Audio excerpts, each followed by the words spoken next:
Hi అండి. అందరూ ఎలా ఉన్నారు? ఎప్పుడూ ఒకేలా కాకుండా సేమియా ఉప్మాని చాలా డిఫరెంట్‌గా ఒక్కసారి ట్రై చేద్దామా? ఇది డిఫరెంట్ అంటే నా చిన్నప్పుడు మా అమ్మ, మా పిన్ని వీళ్ళు చేసేవారండి. డిఫరెంట్ అని చెప్పను. కానీ కొంచెం కొత్తగానే అనిపిస్తుంది. బియ్యం రవ్వ, సేమియా కలిపి ఉప్పు పిండి చేశాననమాట. అంటే ఉప్మాలాగా.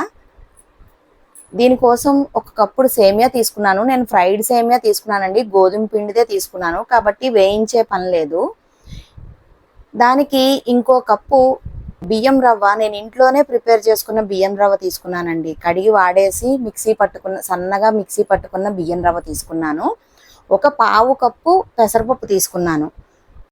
పెసరపప్పు మెత్తగా ఉడికిపోవాలి అని అనుకుంటే కనుక పెసరపప్పు ముందుగా నానబెట్టి తీసుకుంటే బాగా ఉడుకుతుందండి, మెత్తగా అయిపోతుంది. కానీ నేను ఇక్కడ క్రంచీగా ఉండాలని నానబెట్టకుండా అలాగే తీసుకున్నాను. ఈ మూడింటిని కలిపి ఒక పక్కన పెట్టుకోవాలి.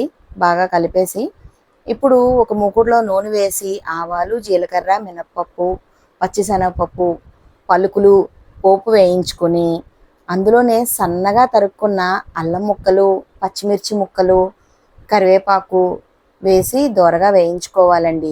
నేను ఎక్కువగా అల్లం మాత్రమే వాడతానండి. వెల్లుల్లిపాయ ఇవి ఎక్కువ వాడను. అల్లం మాత్రం ఎక్కువగా వాడతాను. ఎందుకంటే ఆయిల్తో చేసినా ఏం చేసినా వాటికి పైత్యం కూడా తగ్గుతుంది కదా అని చెప్పి కొంచెం అల్లం బాగా వాడతానండి.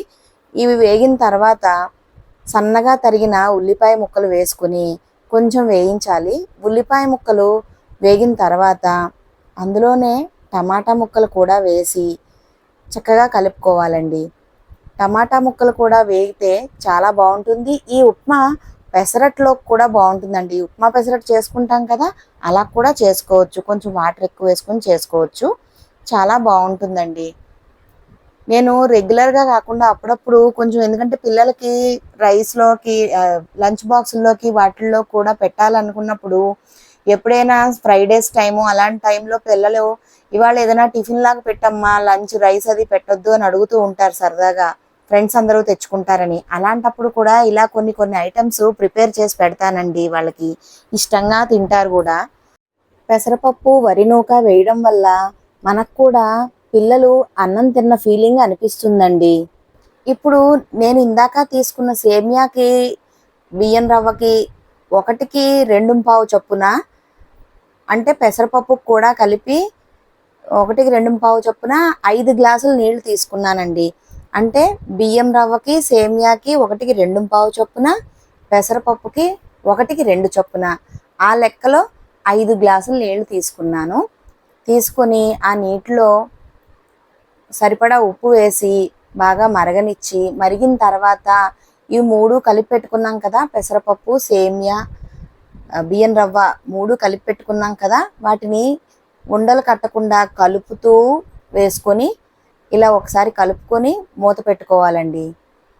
సన్నని మంట మీద మధ్య మధ్యలో కలుపుకుంటూ ఒక 10 నిమిషాల పాటు ఉడకనిస్తే, 10 నిమిషాలు కూడా అక్కర్లేదు.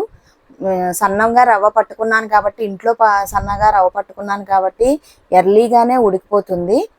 నేను కొంచెం ముద్దగానే చేస్తానండి. కొంచెం మీకు విడివిడిలాడుతూ రావాలంటే కనుక ఒక హాఫ్ గ్లాసు నీళ్లు తక్కువగా వేసుకుని అప్పుడు ఏం చేయాలంటే పెసరపప్పు ముందుగా నానబెట్టి వేసుకోవాలండి.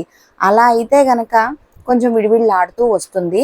నేనేంటంటే ఇలా మెత్తగానే చేస్తాను. వీళ్ళకి మా ఇంట్లో మెత్తగానే తింటారు.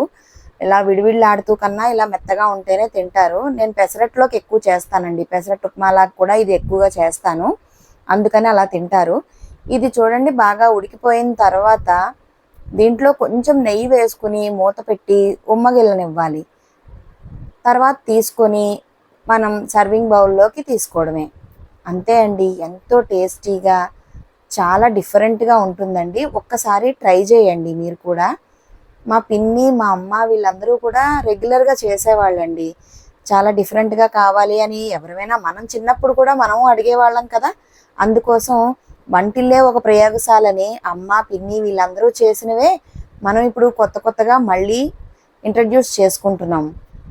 ఒకసారి మీరందరూ కూడా ట్రై చేసి ఇది ఎలా ఉందో నాకు చెప్పండి.